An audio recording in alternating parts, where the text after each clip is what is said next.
கேட்டல்ல 3 வகை இருக்கு. எத்தனை வகை? The first one is HEARING, hearing. சொல்லுங்க பார்க்கலாம். பிசிக்கல் பாடியோட பிசியாலஜிக்கல் லாங்குவேஜ்.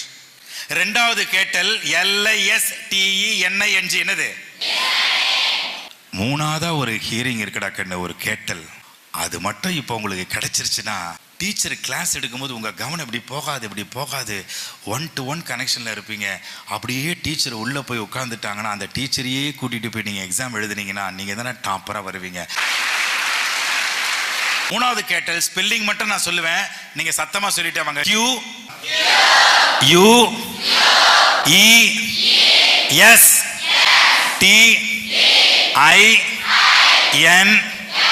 QUESTING. கொஸ்டிங் சொல்லுங்க பார்க்கலாம். இங்க ஒரு பாத்திரம் இருக்குப்பா, ஒரு பாத்திரத்துல காரக்குழம்பு வச்சுட்டாங்க. பிராக்டிக்கல். உள்ள உருளைக்கிழங்கு, கத்திரிக்காய், முருங்காய் காரக்குழம்பு. தட்டுப்படி முடியாச்சு. எக்ஸாமினர் வந்தார். Yes students, what is the content there?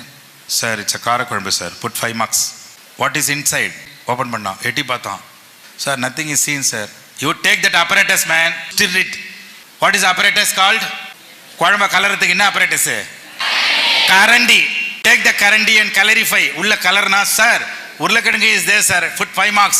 Sir brinjal is there sir, put 3 marks. கருவேப்பிலை is there sir, put 1 mark. அப்ப உள்ள இருக்கிற கலரி வெளியே எடுத்து பார்க்கறதுக்கு கையில இருக்கிறதுக்கு பேர் என்ன?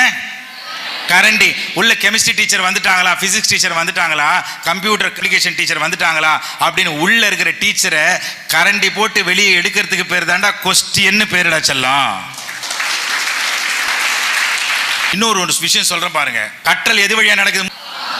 செல்வத்துள் செல்வம். அப்ப கிளாஸ் ரூம்ல எதுக்கு இம்பார்ட்டன்ஸ் கொடுக்கணும்? யாரோட செவிக்கு? உங்க காது எங்க இருக்க? கை வச்சு காட்டுங்க. இப்ப பாருங்க கொஸ்டிங் என்னன்னு சொல்ற பாருங்க. எல்லாரும் ஆள் காட்டி வரல நீட்டுங்க. கொஸ்டிங் எது வழியா பண்றீங்க?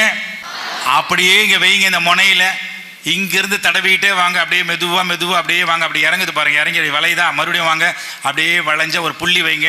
கொஸ்டின் மார்க்கே காதை தாண்டா போட்டாங்க. செல்வத்துள் செல்வம், செவி செல்வம்.